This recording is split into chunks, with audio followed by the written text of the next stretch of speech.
Почитувани гледачи, добро вечер, ова е новата ТВ ординација. Вечерашен мој гостин во ТВ ординација е доктор Виолета Божинова, специјалист интернист. Докторке, добро вечер и добре ни дојдовте во новото издание на ТВ ординација. Нашите гледачи веќе сигурно знаат дека и во минатата емисија кога ни бевте гостинка, веќе го напуштивте јавното здравство и преминавте во поликлиника Филип Вториов дека во Струмица. Значи пациентите кои што ќе сакаат да дојдат во контакт со вас и да го продолжат своето лекување, претпоставувам дека ќе можат истото да го сторат во поликлиника Филип Вториов дека во Струмица. Така. Добро вечер, благодарам на поканата. Така. Докторке, вечер вас зборуваме за тема која што е навистина актуелна. Актуелна во пред 20 на години, ако била актуелна кај повозрастната популација, ова болест, станува збор за миокардниот инфаркт, е поактуелен и кај помладата популација. Што се случува? Која е причината за појавата на миокардниот инфаркт? Миокардниот инфаркт или меѓународно познат како срцев удар представува изумирање, пропаѓање или некроза на срцевиот мускул, кој што настанува заради запушување на некој од артериите која што го храни срцевиот мускул, при што сегментот или делот од миокардот кој што се наоѓа под запушениот затнатиот дел на коронарната артерија, значи нема доволно дотор на крв, а со тоа на хранливи материи и кислород, поради што пропаѓа, изумира, а со тоа ја губи својата функција. Значи, во зависност од тоа која артерија или кој сегмент од артеријата, од коронарната артерија е затнат или запушен, миокардниот инфаркт или срцевиот удар може да биде доста масивен и тежок, така да пациентот во некои случаи да не може да стигне до болница, завршува смртно. Меѓутоа, ако е некоја помала или подистална гранка, значи може да се спаси пациентот. Според најновите сознанија од Институтот за јавно здравје во Македонија, значи некаде просек околу 4 пациенти умираат од миокарден инфаркт, додека во Соединетите Американски држави ова бројка на годишно ниво пресметана е околу 1 милион пациенти. Така. 4 пациенти се дневно во цела Македонија. Да. Тоа сепак и не е мала бројка што умираат од миокарден инфаркт. Не стигнуваат до болница. Така, спомнавме старосната граница, таа е се подолу. Да, се подолу. Значи, порано се сметаше дека како ризична група за добивање на миокарден инфаркт беше некаде после 45 години па нагоре. Сега таа граница е доста поместена. Имаме пациенти со 30 години, па дури и помлади со миокарден инфаркт. Така. Се почесто е кај помлади. Така, кои се најголемите ризик фактори за... Значи, причина за настанување на миокарден инфаркт, всушност, причина тоа се ризик фактори. Постојат повеќе ризик фактори и за да настане миокарден инфаркт, потребно е да имаме делување на повеќе ризик фактори. Тие ризик фактори се поделени воглавном во две групи. Ризик фактори кај кои што можеме да делуваме и ризик фактори кај кои што не можеме да делуваме. Ризик фактори кај кои што не можеме да делуваме се прво генетскиот фактор. Значи, знаеме дека миокардниот инфаркт има генетска предиспозиција. Значи се наследува во фамилија тој ген. Имаме фамилии кај кои што родителот ако има инфаркт, обавезно некој од децата исто така добиваат миокарден инфаркт. Друг ризик фактор на кој што не можеме да делуваме е полот. Значи се смета дека мажите многу повеќе добиваат миокарден инфаркт од женскиот пол. Меѓутоа, некаде веќе жените после климакс, после во менопаузот кога ќе навлезат, овој однос се изедначува меѓу мажи и жени. Друг ризик фактор на кој што не може да се делува, како што рековме, возраста. Порано се сметаше дека, како што реков, после 45 години се тие ризични години кога најчесто се добива миокарден инфаркт. Меѓутоа, денеска таа граница е доста поместена. Имаме млади пациенти со 30 на 30 години, значи многу повеќе е поместена границата на нас. Од ризик факторите на кои што можеме да делуваме и можеме да го превенираме настанувањето на миокардниот инфаркт, се како прв и основен е атеросклерозата. Тоа е всушност нерегулиран холестерол и масти во крвта. Атеросклерозата е процес кој што кај кој што во внатрешниот зид на крвните садови со циркулацијата, носејќи ги мастите во крвта, тие масти се налепуваат на зидот на крвниот сад и постепено создават плаки, така наречени, ние ги викаме плаки. И постепено секако се налепуваат тие плаки, ако не се регулират мастите во крвта, крвниот сад се стеснува и со тоа стеснување фактички се помалку имаме дотор на крв од тој стеснетиот дел каде што имаме поголема плака во дисталниот дел на миокардот и помалку дотор на крв и кислород. Со тоа се постепено може да дојде под дејство на некој друг ризик фактор, да дојде до пукање или прскање, викаме ние, на таа плака, па да дојде до појава на тромб и нагло запушување на крвниот сад. Во тој случај, значи, се добива акутен миокарден инфаркт. Друг ризик фактор на кој што можеме да делуваме е физичката активност. Значи, обично инфаркт добиваат луѓе кои што во просек, мислам повеќе, кои што се физички неактивни. Значи, треба да се обрне внимание на повеќе вежби, движење, пешачење, но тоа може да се влијае. Друг ризик фактор исто така е хипертензијата од болестите. Хипертензијата е важен ризик фактор и таа треба да се регулира, значи пациентите треба да се земаат редовно терапија, да се регулира крвниот притисок за да се превенира на тој начин настанување на миокарден инфаркт. Дебелината исто така ризик фактор. Исхраната е ризик фактор, значи да се внесува што повеќе овошје, свежо овошје, зеленчук, риба во исхраната, не заситени масни киселини, мислам, не заситени масти. Потоа диабетот, исто така е, кај пациенти со диабет постои поголем ризик за добивање на миокарден инфаркт отколку кај популацијата која што нема диабет. Како, значи имаме пушењето, да го спомнам, да. Многумина го спомнуваат. Значи пушењето исто така ризик фактор. Пушењето заедно со атеросклерозата, значи уште повеќе ја зголемува ризичноста од појава на миокарден инфаркт. Имаме, значи, во просек од повеќето од пациентите со миокарден инфаркт се пушачи. Така. Сакам само да ве прашам тука, додека сме веќе кај ризик факторите. Тие ризик фактори, извинете, ризик фактори, значи сам по себе, ниеден ризик фактор сам по себе не доведува до појава на миокарден инфаркт. Потребно е дејство на повеќе, значи они дејствуваат во еден синергизам. Значи потребно е да имаме повеќе ризик фактори присутни кај еден пациент за да добие миокарден инфаркт. Така. Се случува пациентите велат дека не чувствувале никаква симптоматологија. Имаат висок крвен притисок, а намалени што се однесува до атеросклерозата во смисол на нормални вредности на триглицериди, на холестерол. Да, имаме и такви пациенти, меѓутоа тука не го спомнав, значи како ризик фактор доста важен е и стресот. Значи стресот е доста важен ризик фактор, поготово континуиран стрес. Значи тогаш може да настане при континуиран стрес, може да настане ледирање, оштетување на крвниот сад и да дојде до создавање на тромб. Значи при секое ледирање, при секое оштетување на крвниот сад, тоа знаеш се иде по инерција, воспалителна реакција, надоаѓаат, значи тромбоцити повеќе се создава тромб и заради тоа доаѓа до акутно зачепување или запушување на крвниот сад и појава на миокарден инфаркт. Така. Може ли пациентите сами да ги препознаат првите знаци кои што асоцираат на... Да, значи пациентите можат да ги препознаат, значи инфаркт не настанува ако претходно немаме, ние ги викаме други состојби, како прединфарктни состојби. Пациентот, значи тоа се стабилна ангина пекторис, нестабилна ангина пекторис и хронична исхемична болест на срцето.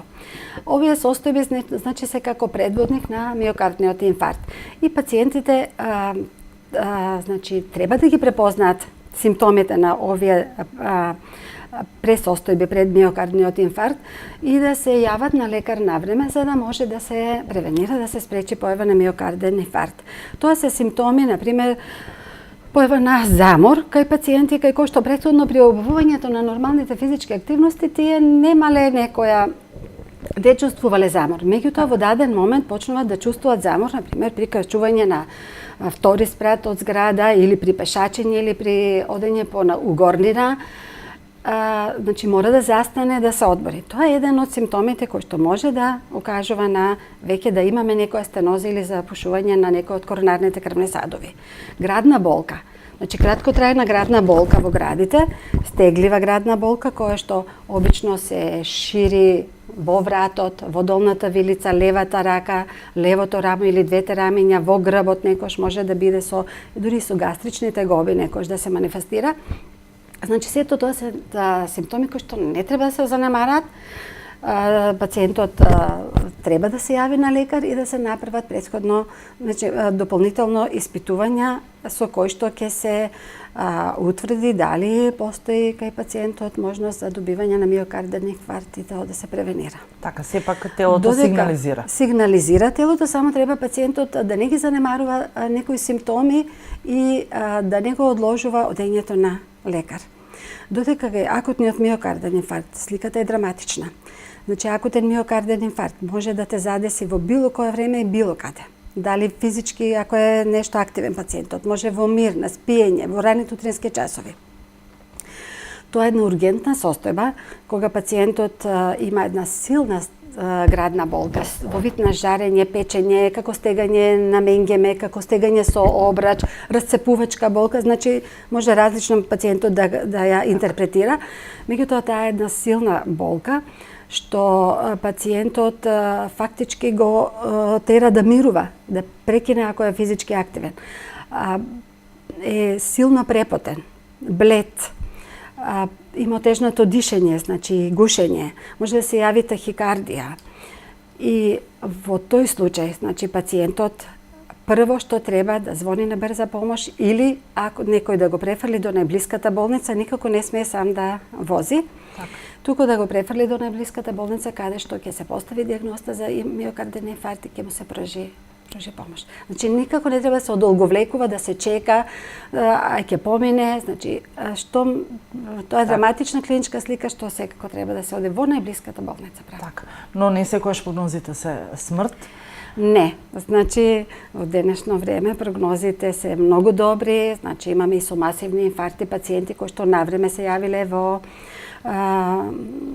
коронарна единица или брза помош во болница и така да доста пациенти се спасени и спасење срцевиот мускул, спасење животот на пациентот.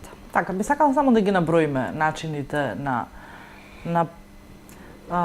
веќе подобиениот инфаркт. Тука се стендовите, тука се бајпасите. Пациентот со миокарден инфаркт, како што реков, во најбрзо време не треба да се чека, да се одложува одењето во болница, да се префрли во болница. Откако ќе се префрли во болница?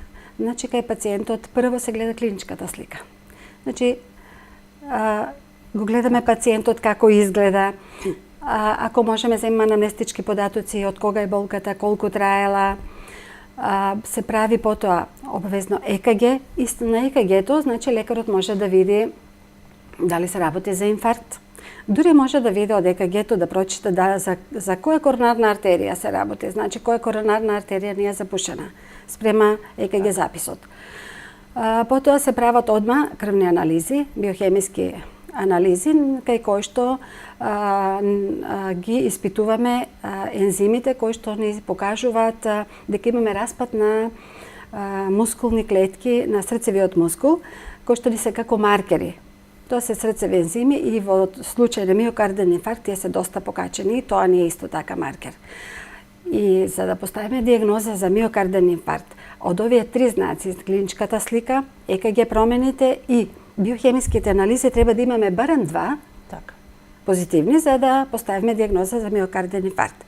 После поставувањето на дијагнозата за миокарден инфаркт, значи пациентот треба да се тераписки покрие, му се дава соодветна терапија и ние докторите велиме времето е мускул, што побрзо пациентот, ако има блиско коронарна единица, да се упати во коронарна единица и да се направи перкутарна коронарна интервенција или коронарографија, каде што ќе се директно се влегува во артеријата, се гледа каде е запушувањето и ако има можност за да се стави стенд, се поставува стенд или мрежичка во народот познато, со што се отвара артеријата.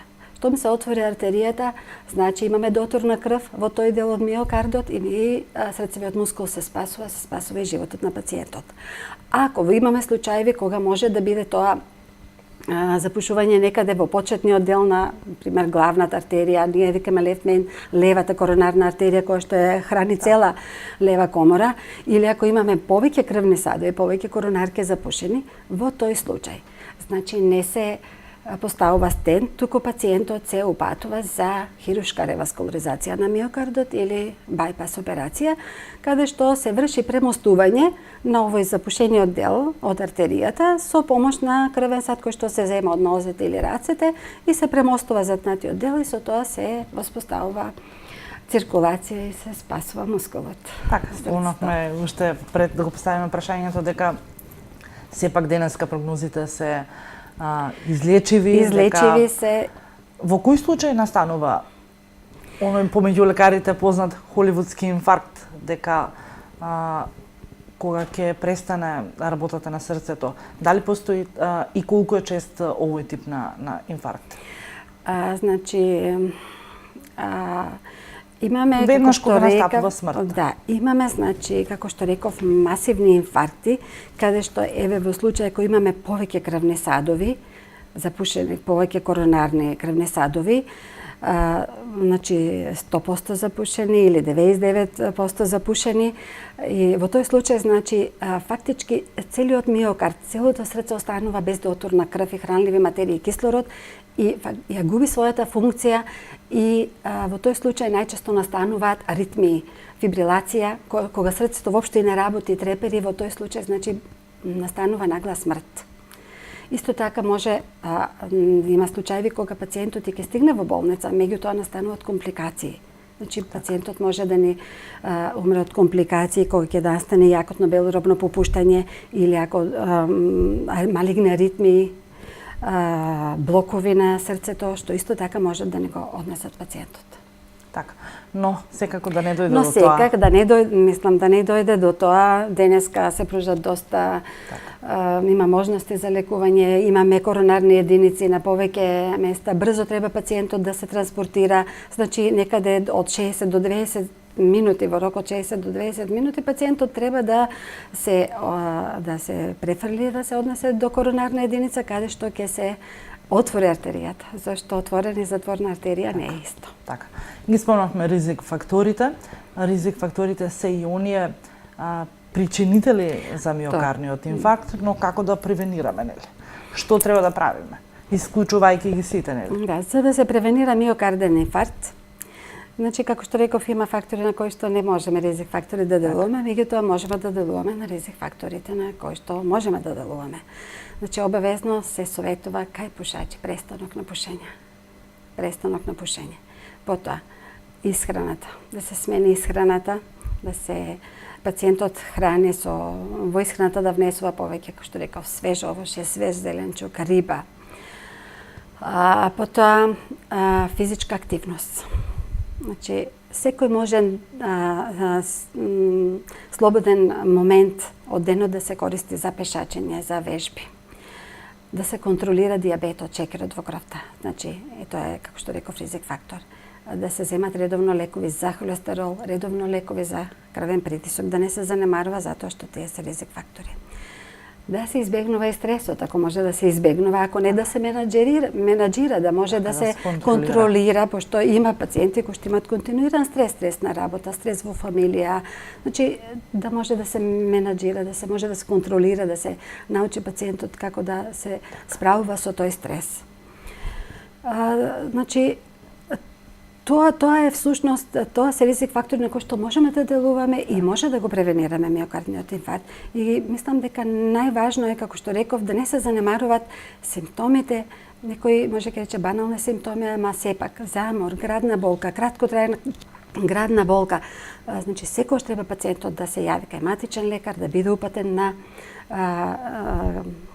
значи во кардиоваскуларен преглед да се направи за да може да се превенира.